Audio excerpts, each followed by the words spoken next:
벌써 7월 두 번째 주일이고 하반기가 시작한 지 이제 무려 9째 날이 지나는 주간에 와 있습니다. 오늘 계속해서 지난주엔 삭개오의 이야기를 들었는데 계속해서 시리즈를 이어서 오늘 함께 읽은 고린도전서 12장 1절부터 3절까지 말씀을 통해 기본으로 돌아가자라는 제목으로 하나님의 말씀을 듣고자 합니다. 이미지 알아서 띄워주시면 감사하겠습니다. 저희가 계속해서 모태신앙 다시 시작하기를 생각해보고 있습니다. 그런데 우리가 이 주제를 생각하면서 우리가 유사믿음에 대해서 4가지의 형태를 들었습니다. 그렇죠? 그래서 이걸 들으면 이 유사믿음을 갖고 있으면 믿음이 아닌가 라고 우리가 생각할 수 있는데, 어디까지나 이 유사믿음의 4가지 형태는 좋은 도움닫기입니다. 그러니까 얼마든지 그러니까 이 4가지의 형태를 통해서 하나님을 더욱더 인격적으로 만나려고 한다면 얼마든지 그 유사믿음의 4가지 형태는 긍정적으로 작용되는 거죠. 그런데 우리의 연약함이 안타까운 건 그 4가지 안에서 그걸 본질이라고 생각하는 그런 어리석음이 있다는 거예요. 그래서 그냥 단순히 하나님과의 교제를, 아니면 하나님의 존재를, 하나님의 도움을, 나의 신념만을, 그걸 나의 정말 신앙의 근거로만 삼고 있다면, 그럼 약간 이제 우리의 믿음의 방향성이 잘못 흘러갈 수 있다는 걸 우리가 지난주부터, 그러니까 계속해서 거듭해서 지금 들었습니다. 그래서 우리가 앞에 살펴본 것처럼 유사믿음이 있고요. 그래서 유사믿음이 안 된다는 겁니다. 이건 어디까지나 도움닫기죠. 그래서 유사믿음이 아니라 진짜 믿음은 우리가 무엇인지 들었는데, 그걸 우리가 오병이어를 통해서 생각해 보았습니다. 곧 이 믿음이라는 게 정말 단순하고 우리에게 이미 다 아는 겁니다. 예수님이 나의 구원자이시다. 예수님이 나에게 생명이시다. 이게 바로 믿음이거든요. 이게 바로 믿음의 시작점인데, 이걸 우리가 오해할 수 있는 여러 가능성들이 있다라는 걸 우리가 만날 수 있다라는 겁니다. 그러면서 우리가 2가지의 그 명제를 통해서 우리가 생각해 볼 수 있었어요. 이제 6가지 질문이 나오지만, 가장 먼저 우리가 생각해 볼 수 있기로는 정말 이 유사믿음의 4가지 형태가 있지만, 이건 모르겠지만 그냥 교회를 나오는 것만으로 우리가 믿음 괜찮은 거 아닌가? 아니면 더 넘어서 정말 열심을 갖고 있으면 우리의 믿음은 괜찮은 거 아닌가? 라는 그러한 가능성이 있어서, 분명히 요한복음 6장에 있었던 그 오병이어의 사건은 예수님께서 원하셨던 열심이 아니었다라는 걸 우리가 들었습니다. 그러니까 열심이 있어도 반대로 가는 열심이 있고, 정말 예수님께서 원하시는 열심이 있다라는 거죠. 그러면서 우리가 그 올바른 믿음에 대해서 우리가 생각해 봤을 때, 우리 앞에 나와 있었던 그 6가지 질문을 통해서 우리가 정말 올바른 믿음이 무엇인지를 점검해 보고 있습니다. 첫 번째가 바로 저거죠. 구원 없는 인생에 대해서 우리가 정말 비참함을 느끼는가? 내 자신조차가 아니라 세상에서 말하는 조건을 갖추고 있는데 예수를 모른다면 저 사람은 비참하다라고 우리가 평가를 내릴 수 있는가? 라는 겁니다. 2번째 질문은 내가 죄인이라는 사실에 동의하는가? 정말 우리가 죄인이라는 사실에 대해서 동의하는가? 여러분도 아시다시피 우리 집에 있는 아이들이 있어요. 그 아이들 역시 죄인입니다. 아무것도 하지 않았는데요. 그냥 죄인이에요. 그 아이들이 하는 건 밥을 열심히 먹고 있습니다. 열심히 소화를 시키죠. 열심히 기르려고 합니다. 열심히 짜증을 부려요. 부모의 입장에서 짜증을 부리니까 약간 마음이 힘든 건 맞지만 그냥 존재 자체적으로 죄인이라는 거죠. 그리고 3번째 질문 앞에서 나왔던 것처럼, 우리가 이 2 인물에 관해서 정말 다른 감사를 우리가 느끼고 있나요? 정말 우리를 위해서 했습니다. 2분 다. 그런데 우리가 매번 그 나라를 구한 일에 대해서 감격하나요? 그럼 예수님에 있었던, 나에게 행하셨던 그 일을 통해서 우리는 매일 그 일을 두고 가장 먼저 감사의 고백을 올리나요? 그냥 나의 소유만, 아니면 내가 하루를 잘 사는 것만 잘 살게 해주시니까, 그냥 별탈 없이 평안하게 지나니까 그래서 감사합니다. 이것만으로는 뭔가 설명되지 않는 부분들이 있다는 거죠. 그래서 다음 질문은 우리가 이어서 그런 거예요. 여기 있었던 것처럼 여러분들이 감사의 제목을 올려드릴 때 가장 먼저 등장하고 있는 제목은 뭔가요? 예수님께서 나의 생명이 되어주셔서, 예수님이 날 구원해 주셔서, 예수님이 나 때문에 부활하셔서, 예수님이 나 때문에 이 땅 가운데 오셔서 라는 걸 감사하고 있나요? 아니면 그냥 날 도와주니까 그 이상의, 그 비슷한 것들만을 가지고 우리가 감사하고 있는지.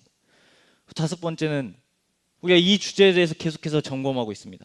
여러분, 교회 다녀서 행복한가? 예수를 믿어서 정말 행복한가?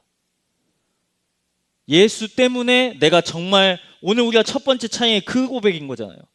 내가 예수를 알기 때문에 다른 것은 다, 그러니까 여기서 내가 세운 기준, 세상이 요구하는 나에게 원하는 기준, 내가 좀 잘 된다라고 생각하는 그 기준들 말고 내가 예수 때문에 정말 행복하는가? 라는 이 질문이 우리 앞에 던져졌을 때 정말 네라고 대답한다면 여러분 잘 믿고 있는 겁니다. 정말 올바른 믿음 위에서 여러분의 신앙이 서가고 있는 겁니다. 그런데 만약에 이 기쁨을 우리가 다른 것으로 대치하거나 아니면 치환해서 갖고 있거나 아니면 되게 뭐랄까요, 그냥 주시는 기쁨이 아니라 내가 무언가를 해서 그냥 나오는 그런 기쁨이라면 우리는 점검을 해봐야 한다는 거죠. 그리고 마지막 여섯 번째 질문 이거였습니다. 우리 삶에서 이 기쁨 때문에 나의 삶을 조금은 불편함이 있어도 괜찮은가? 특히 사랑함에 있어서요. 내가 이웃을 사랑함에 있어서, 내가 하나님을 사랑하는 것에 있어서 내 삶을 스스로 조금은 제한하더라도 내 안에서 조금은 무언가가 불편해도 괜찮은가? 그러한 자발적인 불편함이 여러분들 그리고 저에게 있는가라는 걸 우리가 생각해 보게 된다는 거죠. 그러면서 우리가 이 믿음에 대해서 우리가 알아보고 있습니다. 우리 여러분들의 소그룹 나눔 카드에서도 오늘 동일하게 그 질문이 나아가고 우리가 나눌 텐데, 오늘 특별히 오늘 주신 이 고린도전서 12장 1절부터 3절 말씀을 통해서 보면 우리가 갖고 있는 그 성경의 제목은 성령의 은사라고 기록되어져 있습니다. 그러니까 성령에 따르면 분명히 3절의 말씀처럼 예수를 주님이라고 고백하게 된다는 거죠. 주님이라고. 그러니까 성령의 은사라고 해서 그냥 능력이 일어나는, 그러니까 막 갑자기 없던 게 생겨나고 갑자기 뭔가 정말 성경에서 말하는 초자연적인 것들이 일어나는 것도 물론 맞습니다만, 우리 개인적으로 가장, 그리고 계속해서 끊임없이 제기되어지는 가장 큰 은사는 내가 예수를 주님이라고 고백하는 거예요. 내가 예수를 주님이라고 고백하는 거야. 우리가 이 예수를 주님이라고 고백하는 이 진리를 계속해서 빼앗기거든요. 빼앗는 상황 가운데 내몰리고 계속해서 우리는 그 기준, 그러니까 세속에서 말하는 그 기준을 도전받습니다. 그럴 때마다 우리는 성령께서 우리 안에서 행하는 일은 예수를 주님이라고 고백하는 그 일이 우리 가운데 일어난다라는 거죠. 그러면서 우리가 조금 더 오늘 이 말씀을 통해서 우리가 믿음에 대해서 들을 때 조금 다른 차원으로, 믿음에는 이러이러한 재료들이 있습니다. 그걸 우리가 살펴보기를 원해요. 그래서 우리가 다 살펴봤지만 결국에 오늘 말씀처럼 우리가 본질로 돌아가는데, 그렇다면 우리가 믿음이 무엇인가에 대해서 우리가 들었습니다. 우리가 믿음이 무엇이라고 했을 때 우리는 단 한 가지를 우리는 들었죠. 예수는 그리스도이시다. 예수는 나의 생명이다. 예수만 나에게 구원을 주신다라는 이 진리가 믿음의 가장 기초인데, 그럼 이 기초를 어떻게 우리가 쌓아 나갈 수 있는가가 우리에게 도전되는 부분인 거죠. 그냥 이 진리가, 이 예수는 구원자이시다라는 이 진리만을 가지고 우리가 분명히 믿음을 도움받을 수 있지만, 조금 더 우리에게 믿음은 우리의 감성도 요구되어지고 우리의 이성도 필요가 있습니다. 그러니까 이걸 살펴보면 믿음에 있어서는 우리가 굉장히 다차원적으로, 그냥 내가 지식적인 차원으로만, 나의 감성적인 차원으로만 믿음이 쌓아지는 게 아니라 우리의 이성과 감성과 그리고 또 한 가지 재료를 통해서 이 믿음이 세워진다는 거예요. 그 첫 번째 재료가 바로 의지예요, 의지. 의지요. 내가 믿고자 하는 의지요. 첫 번째 재료가 의지라고요. 내가 예수를 주님으로 믿겠다라는 의지가 우리 가운데 가장 1차적으로 필요한 믿음의 재료입니다.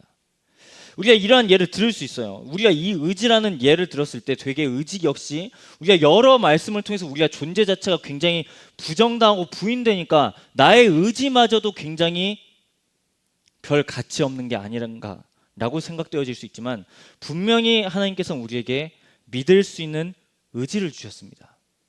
믿을 수 있는 의지요. 그래서 살펴보겠습니다. 우리가 잘 생각하자면 믿음과 이 은혜라는 이 관계를 통해서 우리가 생각해 보면 이 믿음과 은혜는 앞에서 로마서 5장 2절에 이러한 말씀처럼 믿음과 은혜의 관계는 이런 겁니다. 앞에 기록되어져 있죠. 함께 읽어보겠습니다. 또한 그로 말미암아 우리가 믿음으로 서 있는 이 은혜에 들어감을 얻었으며 하나님의 영광을 바라고 즐거워하느니라. 우리가 은혜를 통해서 믿는 게 아니라 믿고 난 다음에 우리에게 주어진 게 은혜입니다. 순서가 그렇습니다. 믿고 난 다음에 은혜가 주어진다고요. 그런데 이 은혜 가운데 가는 과정 가운데 중요하게 작용되는 게 바로 오늘 우리가 첫 번째 살펴봤던 것처럼 우리의 의지예요. 내가 믿고자 하는 나의 마음, 나의 의지.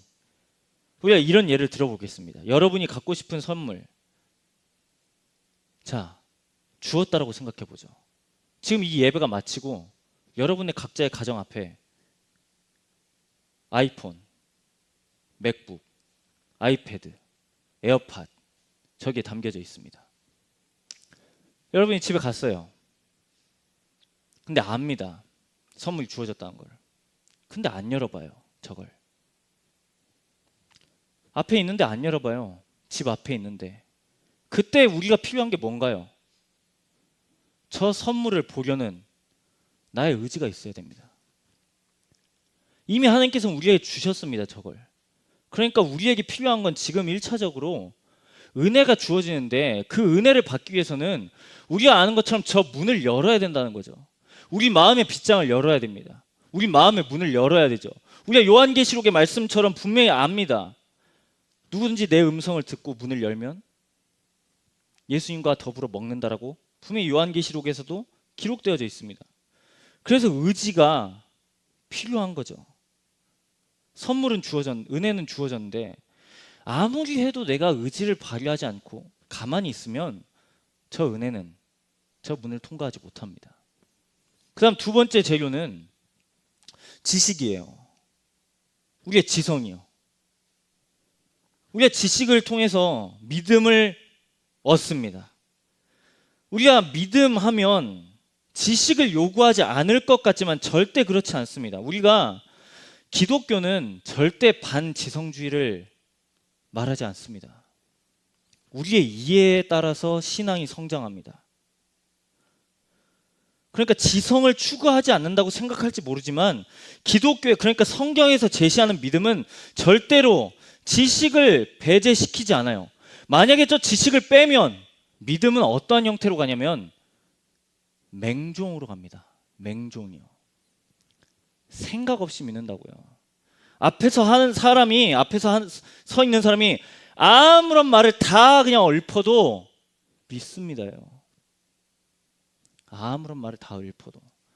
만약에 제가 여러분 여기 앞에서 그러면 안 되겠지만 예수님이 주님이 아니십니다 라고 제가 이렇게 말했는데 예 저는 그것을 믿습니다 라고 말한다면 어떻게 될까요? 그건 틀린 거죠. 그건 이미 그릇된 겁니다. 그러니까 지금 우리에게 주신 이 지성을 가지고 충분히 믿음의 재료를 통해서 믿음을 쌓아가게 된다라는 거죠. 우리가 오병이어에서 통해서도 볼 수 있습니다. 그걸 우리가 오병이어에서 보는 그 한 장면을 보면 이 사람들이 예수님을 쫓는 단 한 가지의 이유는 양식을 먹기 위해서였어요. 배부르기 위해서.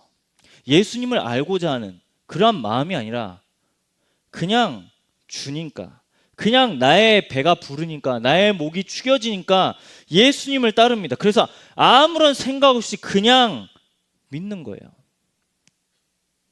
그냥 예수님이 그냥 어떤 말을 하든 그냥 예 믿습니다. 예 아멘. 아멘입니다. 그런데 분명히 이 믿음에 있어서 가장 중요한 재료 중 하나는, 믿음에 있어서는 지성이 동반된다라는 거죠. 지성. 우리가 로마서 10장 17절에도 이러한 말씀이 기록되어져 있습니다. 잘 아는 구절인데 우리 함께 읽어보겠습니다. 그러므로 믿음은 들음에서 나며 들음은 그리스도의 말씀으로 말미암았느니라. 믿음이 어떻게 지금 형성된다라고 지금 로마서 10장 17절에 기록되어져 있죠? 첫 번째, 듣는데요. 그런데 듣는데 무엇을 듣죠? 하나님의 말씀을요. 그러니까 지금 여러분이 지금 하나님의 말씀을 듣는 이 과정은 우리가 믿음을 쌓아가는 과정이라고요. 우리의 이성과 우리의 감성을 통해서 지금 하나님의 말씀을 들으면서, 아, 하나님의 말씀은 이런 것을 기뻐하시고 하나님 이걸 즐거워하지 않으시는구나, 이걸 우리 스스로 알고 스스로 우리가 지성으로 우리의 믿음을 쌓아가는 겁니다. 그리고 에베소서 1장 13절에도 이러한 말씀이 기록되어져 있습니다. 함께 읽어보겠습니다. 여러분도 그리스도 안에서 진리의 말씀 곧 여러분을 구원하는 복음을 듣고서 그리스도를 믿었으므로 약속하신 성령의 날인을 받았습니다. 무엇을 들었다고 하죠? 복음을 듣고서.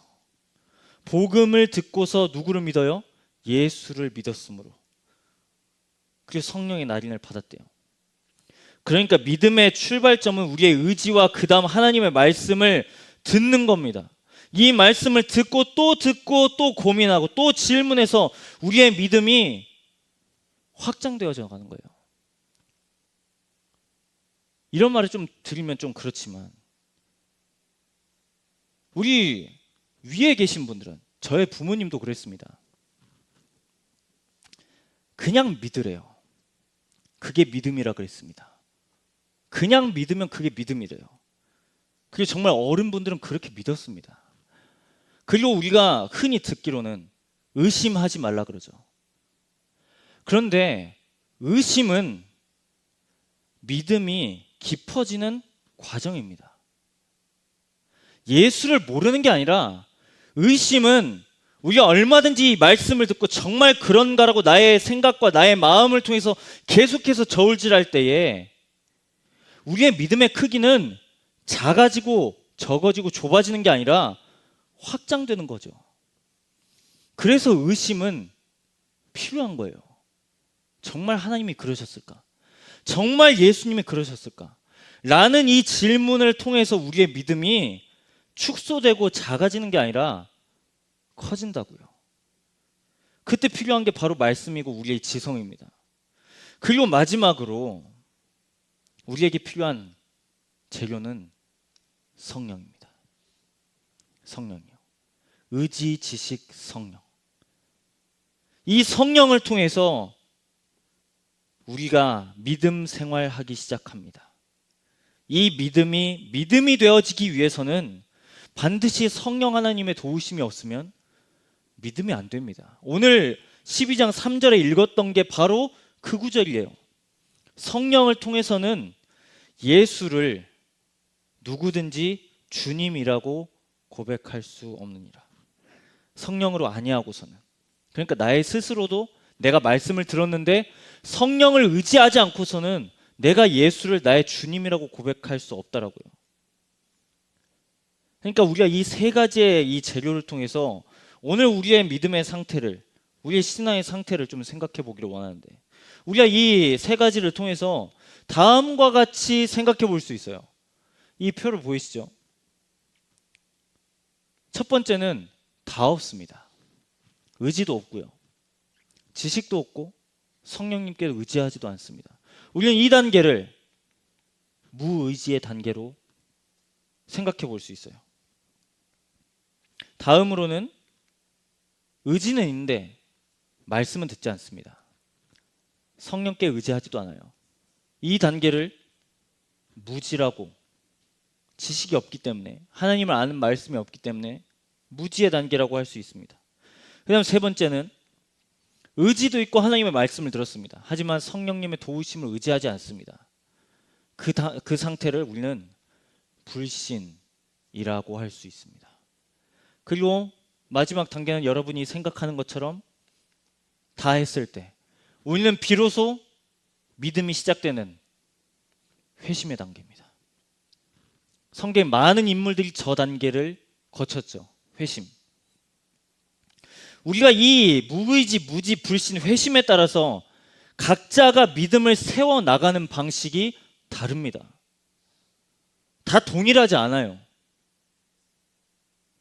저 네 단계를 통해서요. 첫 번째, 우리가 무의지의 단계에서는 의지가 없기 때문에 정말 복음이 필요한 이유가 무엇인지 그걸 깨닫는 게 가장 중요합니다. 그리고 이 무의지의 단계에 해당하신 분들은 복음에 대해서 호기심이 필요하기 때문에 정말 복음에 감화된 인생, 롤 모델이 필요하죠. 주변에. 복음에 감화된 복된 삶으로 변화된 삶이 저런 삶이기 때문에 내가 이제는 복음에 헌신해야겠다. 내가 믿어야겠다는 의지를 갖게 됩니다. 그래서 이 단계에 계신 분들은 굉장히 어떻게 보면 마음의 벽이 높죠. 그래서 이분들에게 있어서는 어떠한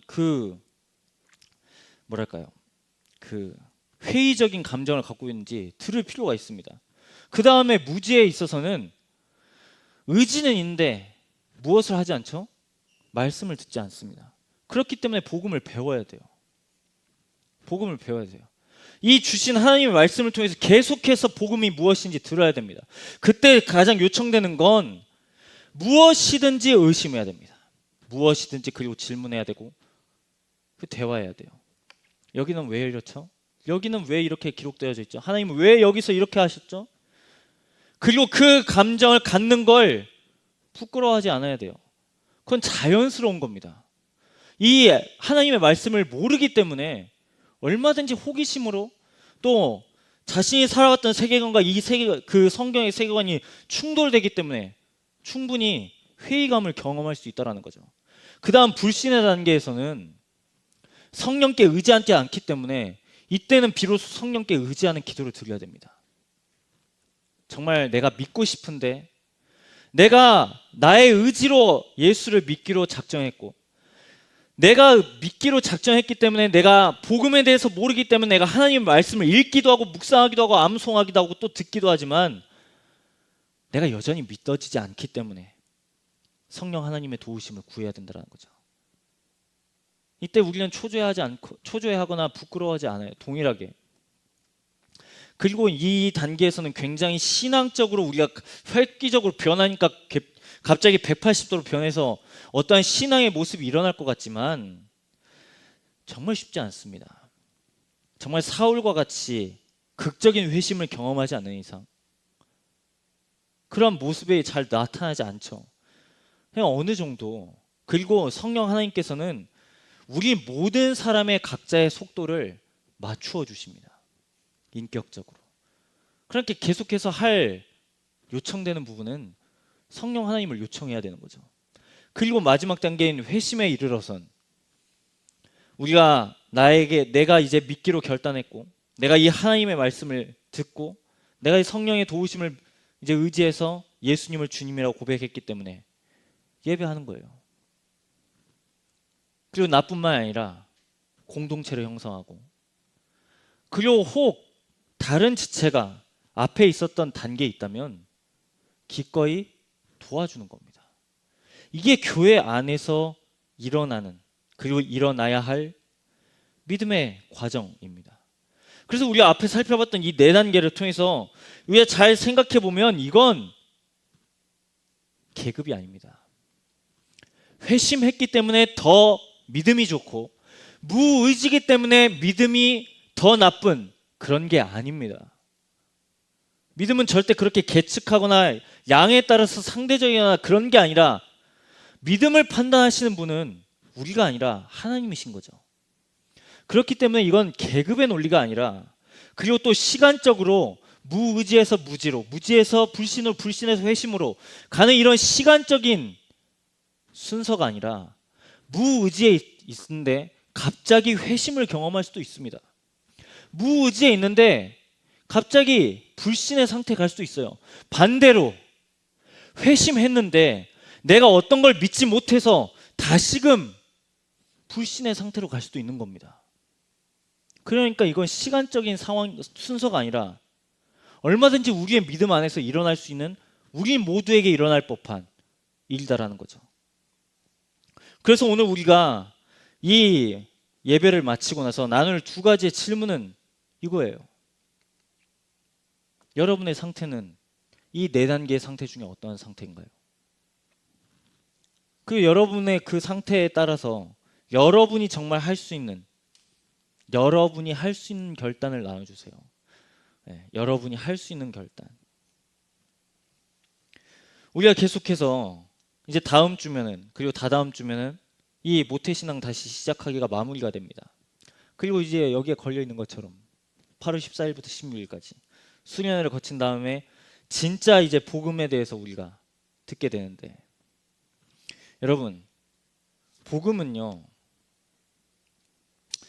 나를 변화시키십니다. 이게 복음이 우리에게 주시는 가장 큰 역할입니다. 내가 변화되는 것. 내가 이전까지는 사람을 사랑하지 않고, 아니 하나님을 사랑하기를 기뻐하지 않았고, 이웃을 사랑하기를 기뻐하지 않았는데, 내가 복음으로써 회심의 과정을 아까 네 단계처럼 회심의 상태를 경험하면 이 복음은 계속해서 확장되는 거죠. 더 깊어지고 더 넓어지는 겁니다. 그때 우리가 필요한 건 아무것도 없어요. 우리가 해야 할 일이 아무것도 없어요. 이 네 단계에서 상태에서도 우리가 할 수 있는 유일한 정말 반응이라고 한다면 이 믿음의 재료를 가지고 내가 좀 믿어볼까 하는 그 마음입니다. 하나님께서 이 마음을 기뻐하십니다. 말씀을 마무리하고자 하는데, 여러분, 우리의 믿음이, 우리의 신앙이 정말 나를 행복하게 하는, 나를 기쁘게 하는 근거가 될 수 있기를 소망합니다. 내가 예수 믿어서 행복하다. 내가 예수 믿어서 즐겁다. 내가 예수 믿어서 당장 내가 원하는 게 안 이루어졌는데 내가 예수 믿어서 괜찮다. 내가 예수를 아는 것 때문에 내 삶이 어려워도 나는 또 일어날 수 있다. 어쩌면 복음이 우리에게 주는 가장 큰 도전 아닐까요? 이게.